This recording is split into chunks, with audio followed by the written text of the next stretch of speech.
اعوذ باللہ من الشیطان الرجیم بسم اللہ الرحمن الرحیم اذهب انت واخوک بآیاتی ولا تنیا فی ذکری، تو اور تیرا بھائی میری آیات لے کر جاؤ، ولا تنیا فی ذکری، اور میری یاد میں سستی نہ کرنا۔ آیات سے مراد جو اللہ تعالیٰ نے دو معجزے عطا فرمائے تھے، ایک معجزہ ید بیضاء یعنی آپ کا ہاتھ جو تھا بغل سے نکالتے تو بہترین سفید ہو جاتا، اور اسی طرح دوسرا معجزہ تھا آپ کی لاٹھی کا سانپ بن جانا۔ یہ دو معجزے لے کر جاؤ فرعون کے پاس۔ اور ایک اہم ترین بات ہے وہ ذکر کی، اللہ کے ذکر کو چھوڑ دیتا ہے تو یاد رکھنا اللہ کی نصرت، اللہ کی مدد اس سے دور ہو جاتی ہے۔ اس لیے داعی اور مبلغ کو، خطیب کو، عالم کو، حافظ قاری کو یہ چاہیے کہ جس طرح آپ دین کا کام کر رہے ہیں ساتھ ساتھ اللہ کا ذکر بھی کثرت کے ساتھ کریں۔ تانیہ کا معنی کیا ہے کہ میری جو ہے یاد میں سستی نہ کرنا۔ تانیہ میری یاد سے سست، ونا یعنی ونین جس کا معنی یہ باب وعدہ یعید سے آتا ہے، جس کا معنی ہوتا ہے کہ سستی نہ کرنا، سستی، غفلت۔ اے پیغمبر میری یاد سے، میرے ذکر سے کبھی سستی نہ کرنا۔ جب تک غفلت نہیں کرو گے، سستیاں نہیں کرو گے، ذکر و اذکار کرتے رہو گے، تمہیں معجزات بھی ملتے رہیں گے، قدم قدم کے اللہ کی رحمت بھی تمہیں ملتی رہے گی۔ شرط کیا ہے؟ ذکر اللہ کا، اتنی فضیلت والا ہے اللہ کا ذکر۔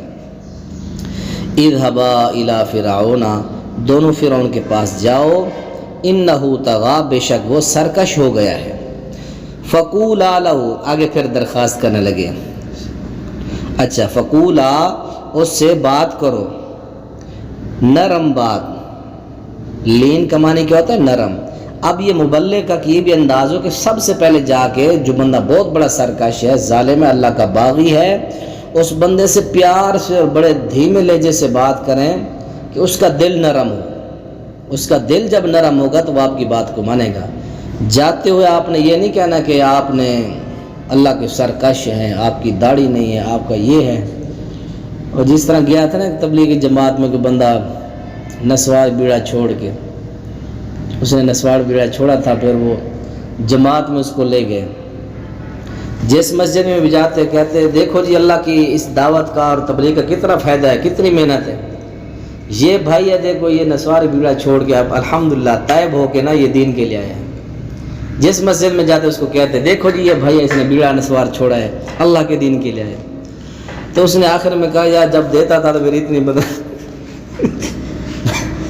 اتنی بدنامی نہیں ہوئی تھی، جتنی چھوڑ کر تم نے میری بدنامی کروائی ہے مسجد میں ایک ایک بندے کو بتایا ہے۔ تو اس طرح کا انداز نہیں ہونا چاہیے، کسی کی ہوٹنگ نہ کرے، کسی کے ساتھ استہزاء نہ کرے، خیر خانہ انداز سے جائیں، محبت سے، پیار سے اس کو جا کے سلام کریں، اس کے ساتھ خیریت پوچھیں اس کی۔ اب دیکھو اتنا بڑا سرکش ہے لیکن میرا رب پھر پیغمبر کو پابند بنا رہے ہیں کہ جا کے نرم بات کرنی ہے، سختی والی بات نہیں کرنی ہے آپ نے۔ اللہ خود فرما رہے ہیں کہ انہ طغی، وہ سرکش ہو گیا ہے۔ فقولا، اس سے بات کرو، قولا لینا، نرم بات، لعلہ یتذکر او یخشی، اس امید پر کہ وہ نصیحت حاصل کر لے یا ڈر جائے۔ یہ امید رکھو تم بس، شاید اس کے دل میں اللہ کی بات آ جائے، شاید وہ دیندار بن جائے، شاید وہ ڈر جائے، نصیحت حاصل کر جائے۔ اس لیے تم نے جا کے سب سے نرمی والی، پیار والی بات کرنی ہے، غصہ نہیں کرنا۔ یہ اللہ تعالیٰ نے پیغمبر کو پابند کیا ہے کہ بہت بڑے سرکش سے سرکش بندے کے ساتھ بھی گفتگو کرنی ہے تو مبلغ کا، داعی کا، عالم کا، خطیب کا مقررہ کا لہجہ نرم سے نرم ہونا چاہیے۔ یہ نہ کہ سٹیج پر چڑھ کے کہیں فلاں کافر، فلاں کافر، اج بھی کافر، کل بھی کافر، تو پرسوں بھی کافر، اس طرح نہیں کہنا۔ الٹا آپ ان کے دلوں میں نفرتیں پیدا کریں گے۔ پیار سے جائیں، ان کے ساتھ مذاکرات کریں، ان کے ساتھ مباحثے کریں، ایک پیار محبت میں، ایک دوستانہ انداز کے اندر۔ قالا، کہا دونوں نے، ربنا، اے ہمارے رب، اننا، بے شک ہم، نخاف، ڈرتے ہیں، ان یفرط علینا، ہم پر زیادتی کرے گا، دونوں نے کہا اے ہمارے رب یقیناً ہم ڈرتے ہیں کہ وہ ہم پر زیادتی کرے گا۔ اتنا بڑا سرکش اللہ آپ خود کہہ رہے ہیں، آپ جب خود فرما رہے ہیں کہ اتنا بڑا سرکش اللہ پھر ہم پر زیادتی کرے گا، پھر ہمارے اوپر زیادتی کرے گا، او ان یطغی یا حد سے بڑھ جائے گا۔ اب اللہ کا حوصلہ دینا دیکھو، قالا فرمایا لا تخافا، فرمایا کہ تم دونوں نہ ڈرو، فرمایا کہ ڈرو نہیں، تم دونوں ڈرو نہیں، اننی معکما میں تم دونوں کے ساتھ ہوں، میں تم دونوں کے ساتھ ہوں، اپنے آپ کو اکیلا نہ سمجھو۔ اللہ، یہ ہے اللہ کی، فرمایا کہ جب انسان سے محبت کرتا ہوں انسان کی آنکھ بن جاتا ہوں، انسان کا ہاتھ بن جاتا ہوں، انسان کے جسم کے اعضاء پر تشبیہ دی ہے۔ جب انسان کے ساتھ میں محبت کرتا ہوں تو اس کی آنکھ، اس کا ہاتھ، اس کا کان بن جاتا ہوں، پھر وہ اسے دیکھتا ہے۔ یہ اللہ کی مدد ہے، اللہ کا اپنے خاص بندوں کے ساتھ یہ ایک وتیرہ ہوتا ہے۔ ڈرو نہیں، میں تمہارے ساتھ ہوں، اسمع و ارا، میں سن رہا ہوں دیکھ رہا ہوں، میں سن رہا ہوں اور دیکھ بھی رہا ہوں، میں سب کو دیکھ رہا ہوں، مجھے پتہ ہے۔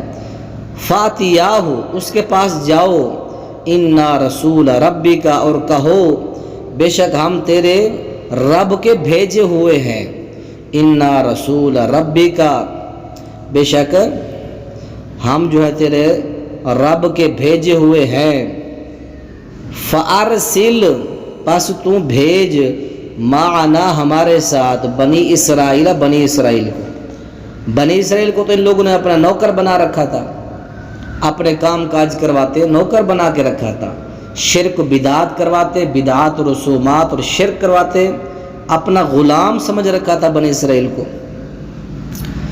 فارسل معنا بنی اسرائیل، تو بھیج ہمارے ساتھ بنی اسرائیل کو، ولا تعذبہم، انہیں عذاب نہ دے، کوئی عذاب نہ دے انہیں، قد جئناک بآیۃ من ربک، یقیناً ہم تیرے رب کے پاس سے ایک نشانی لے کر آئے ہیں، یقیناً ہم تیرے رب کی طرف سے ایک نشانی لے کر آئے ہیں، تیرے رب کی طرف سے ایک نشانی ہم لائے ہیں۔ تو یہاں بآیتی سے مراد کیا ہے؟ اس نشانی سے مراد اللہ تعالیٰ نے فرمایا کہ فرعون کے پاس جا رہے ہو تو خالی ہاتھ تم نہیں جا رہے، میری نشانیاں تم لوگوں کے پاس ہیں۔ کیا نشانی تھی؟ ہاں جی مولوی عثمان، کیا نشانی اللہ نے دے کر بھیجی تھی؟ لکڑی کو پھینکتے ہوئے تو سانپ بن جاتا ہے۔ اور انعام الرحمان، اور کیا نشانی تھی؟ ہاتھ کا سفید، ید بیضاء، ہاتھ کا سفید ہونا، یہ دو نشانی ہیں۔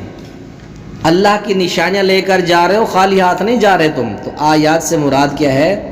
نشانی، ایک ہاتھ کا سفید ہونا اور لکڑی کا سانپ بننا، سانپ بن کے پھر اس کی اپنی کیفیت میں آ جانا۔ یہ اللہ کے دلائل تمہارے پاس ہیں، معجزات ہیں تمہارے پاس، تم بلا خوف بلا جھجک جاؤ اس کے پاس۔ اچھا، یہ فرمایا کہ یقین ہم تیرے رب کی طرف سے ایک نشانی لے کر آئے ہیں، والسلام علی من اتبع الہدی، سلام اس پر جو ہدایت کے پیچھے چلے، سلام اس پر جو ہدایت کے پیچھے چلے۔ کیا فرمایا؟ سب سے پہلے جا کے اپنا تعارف کروایا، ہم تیرے رب کا پیغام لے کر آئے ہیں تیرے پاس، اپنی طرف سے نہیں آئے۔ فوراً پھر یہ کہا کہ سلامتی اور امن اللہ کی طرف سے اس بندے پر ہوتا ہے جو ہدایت کے پیچھے چلتا ہے۔ اللہ کے نبی علیہ السلام نے جب کیسر و کسریٰ یا بڑے بڑے بادشاہوں کے پاس خط لکھتے تھے تو یہی آیت ہوتی تھی سب سے پہلے، سلامتی امن اس کے لیے، اس پر جو ہدایت کے پیچھے چلے گا۔ اللہ کے نبی اپنے خطوط میں اپنے جو پیغام مراسلے بھیجتے تھے دیگر ممالک کے بادشاہوں کو، اس کے اوپر سب سے پہلی آیت یہی ہوتی، سلام اس پر جو ہدایت کے پیچھے چلے۔ اور آخر میں صحیح البخاری کی الفاظ ہوتے تھے، اسلم تسلیم، ایمان لے آؤ امن میں آ جاؤ گے۔ آخر میں اللہ کے نبی علیہ السلام ہر خط کے نیچے یہ لکھتے تھے، اسلم تسلیم، مسلمان ہو جاؤ سلامت رہو گے۔ بخاری شریف کے اندر 7 نمبر حدیث ہے کہ اسلام لے آؤ، ایمان لے آؤ، تم امن کے ساتھ رہو گے۔ تو اس لیے انہوں نے بھی جا کر کہا کہ ہدایت پر جو چلے گا، ہدایت کے پیچھے جو لگے گا، اس بندے پر سلامتی ہوگی۔ اگر ہدایت نہیں لایا تو اس پر کوئی سلامتی نہیں، اللہ کے اس کے اوپر غضب برس رہا ہے آج تک فرعون کے اوپر۔ اگر وہ سلامتی چاہتا تو اسلام لے آتا، نبیوں کی بات مانتا، اس نے نہیں مانی، اللہ کی طرف سے اس پر کوئی سلامتی نہیں ہے، اس کے اوپر پھٹکار ہو رہی ہے۔ اِنَّا قَدْ أُوحِيَ إِلَيْنَا، بے شک یقیناً ہماری طرف وحی کی گئی ہے۔ اب دیکھو تعارف کر، ہماری طرف وحی کی گئی ہے، ان العذاب، کہ عذاب اس پر ہے، من کذب وتولی، جس نے جھٹلایا اور منہ پھیرا، جس نے جھٹلایا اور منہ پھیرا۔ غضب اور اللہ تعالیٰ کا عذاب اس پر ہے جس نے جھٹلایا اور منہ پھیرا۔ امن اور سلامتی اس کے لیے ہے جو ہدایت کے پیچھے چلے گا۔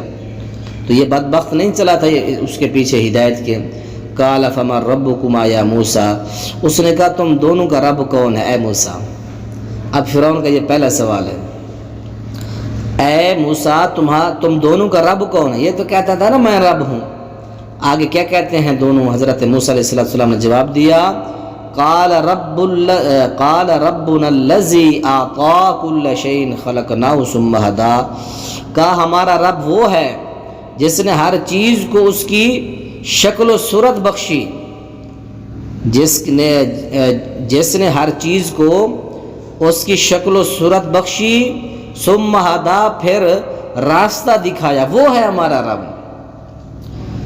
ہمارا رب وہ ہے جس نے ہر چیز کو اس کی شکل و صورت بخشی، ثم ہدا، پھر راستہ دکھایا۔ اچھا یہ سوال ہو گیا، جواب بھی سوال بھی۔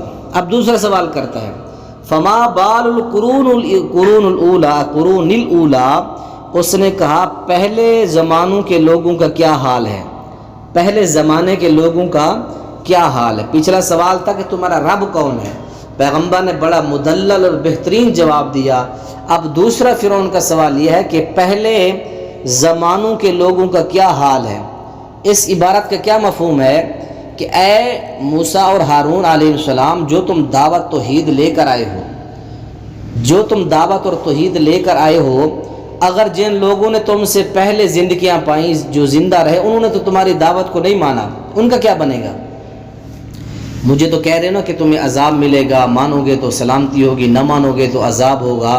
اچھا یہ بتاؤ، جو ہمارے باپ دادا آج بھی کہتے ہیں نا لوگ کہ وہ غلط تھے جو پہلے گزر گئے ہیں، انہوں نے کوئی اس طرح کا طریقے نہیں کیے جس طرح آج تم نئی نئی حدیثیں نکال کے نعوذ باللہ کہتے ہیں سارے لوگ۔ تو ہمارے جو باپ دادا فوت ہو گئے ہیں، وہ لوگ تمہاری دعوت تو نہیں اس کے اوپر ایمان لا سکے، ان کا کیا بنے گا؟ تو اللہ تعالیٰ نے پھر حضرت موسیٰ علیہ السلام نے جواب دیا، علمھا عند ربی، فرمایا کہ ان کا علم میرے رب کے پاس ہے، عند ربی فی کتاب، ایک کتاب میں، ان کا علم میرے رب کے پاس ایک کتاب میں ہے، لا یضل ربی ولا ینسا، نہ میرا رب بھٹکتا ہے نہ بھولتا ہے، لا یضل، نہ وہ بھٹکتا ہے نہ بھولتا ہے۔ اللہ نے ایک ایک بندے کا حساب و کتاب گن رکھا ہے، لکھ رکھا ہے، ہر کسی کا ریکارڈ موجود ہے، کون ہدایت پر مرا، کون جو ہے مرتد و مشرک کی حالت، کفر کی حالت میں مرا، سب کچھ اللہ کے پاس موجود ہے۔ یہ جھانسا دے رہا تھا، لوگوں کو خراب کر رہا تھا نا، جس طرح کہتے ہیں، ہم کہتے ہیں بھی لوگوں، اللہ کے نبی اونچی آواز سے آمین کہتے، سینے پر ہاتھ باندھتے، پاؤں سے پاؤں ملاتے، پھر کہتے یار نہ تم نے دین نکال لیا، ہمارے باپ دادا تو اس طرح نہیں کرتے تھے۔ یہ جملہ کہہ کے وہ یہ کہنا چاہتے ہیں کہ ہم سچے ہیں، تمہاری دعوت، تمہاری بات یہ جھوٹی ہے، ہمارے باپ دادا نے تو آج تک یہ خطاب ہمیں نہیں سنا جو تم سناتے ہو۔ تو لوگوں کو خراب کرنے کے لیے، اپنے مجلس میں بیٹھے لوگوں کو مضبوط کرنے کے لیے، تاکہ کوئی ان کے پیچھے نہ جائیں، جو جھانسا دیتے ہیں لوگ، دلائل سے منحرف کرتے ہیں لوگوں کو۔ کہا کہ ان کا علم میرے رب کے پاس ہے ایک کتاب میں، میرا رب نہ بھٹکتا ہے نہ بھولتا ہے۔ اب یہ تعارف، یہ جو کلام اب شروع ہو رہا ہے، یہ ہو سکتا ہے اللہ کا کلام ہو یا حضرت موسیٰ علیہ السلام کا، دونوں احتمال ہیں، لیکن زیادہ قوی بات یہ کہ کلام اللہ کا ہے، یہ خطاب، یہ تقریر اللہ تعالیٰ نے کی ہے۔ الذی خلق لکم الارض مہدا وسلک لکم فیہا سبلا، وہ جس نے تمہارے لیے زمین کو بچھونا بنایا، مہدا بچھونا، وہ جس نے تمہارے لیے زمین کو بچھونا بنایا، وَسَلَكَ لَكُمْ، اور اس میں راستے جاری کیے، سَلَكَ لَكُمْ فِيهَا سُبُل، سبل کا معنی راستے، سالک کا معنی اس نے اس میں تمہارے لیے راستے جاری کیے. اجازت. اعوذ باللہ من الشیطان الرجیم. وہ جس نے تمہارے لیے زمین کو بچھونا بنایا, مہد کا معنی بچھونا, وسالہ کا, اور اس نے جاری کیے اس میں تمہارے لیے, فیہا اس میں, سبلا راستے, وانزل من السماء ماء, اور آسمان سے کچھ پانی اتارا. انزل کا معنی اتارا, سما آسمان سے مان پانی. فاخرجنا بازواجا من نبات شتى, پھر ہم نے اس کے ساتھ کئی قسمیں اور مختلف نباتات سے نکالیں. فاخرجنا, ہم نے نکالی, ہم نے اس کے ساتھ, ازواج کا معنی مختلف, نباتات کا معنی نباتات, شتا کا معنی مختلف, ازواج کا معنی کئی قسمیں. ہم نے اس کے ساتھ کئی قسمیں مختلف نباتات سے نکالی, کئی قسمیں مختلف نباتات سے نکالیں. پانی جب آتا ہے آسمان سے زمین پر تو پھر کتنی قسم کی چیزیں اگتی ہیں, گھاس بھی اگتے ہیں, پھر انسانوں کے استعمال کی چیزیں بھی اگتی ہیں, جانوروں کے استعمال کی چیزیں, ہزاروں لاکھوں قسم کی چیزیں اس پانی سے اگتی ہیں آسمان سے جو آتا ہے. پھر ہم نے اس کے ساتھ کئی قسمیں اور مختلف نباتات سے نکالے ہیں. کئی قسمیں ہوتی ہیں وہ نبات, اگنے والی چیزوں سے وہ نکلتی ہیں, انسان بھی کھا رہے ہوتے ہیں, ان میں سے کچھ چیزیں عام ہے, باقی گھاس چارہ وغیرہ یہ انسان کھاتے ہیں جانوروں کے لیے. کئی قسم کے اللہ تعالیٰ نے نباتات اگائے. کلو, کھاؤ, ورعو انعامکم, انعام کا معنی چوپائے, راؤ کا معنی چراؤ, اور اپنے چوپائیوں کو چراؤ. ان فی ذلک لآیات لأولی النہی, بے شک اس میں عقل والوں کے لیے یقیناً بہت سی نشانیاں ہیں. نہا بہت سی نشانیاں ہیں, عقل والوں کے لیے اس میں بہت سی نشانیاں ہیں. کھاؤ اور اپنے چوپائیوں کو چراؤ, بے شک اس میں عقل والوں کے لیے یقیناً بہت سی نشانیاں ہیں. یہ درس جو دیا توحید کا, ہو سکتا ہے کہ حضرت موسیٰ علیہ السلام کا کلام ہو یا اللہ تعالیٰ کا, بارگاہ بھی اللہ تعالیٰ کا کلام ہے, اللہ ہی نے یہ خطاب فرمایا ہے. تو یہاں تک یاد رکھیں, کل اگلا رکوع پڑھیں.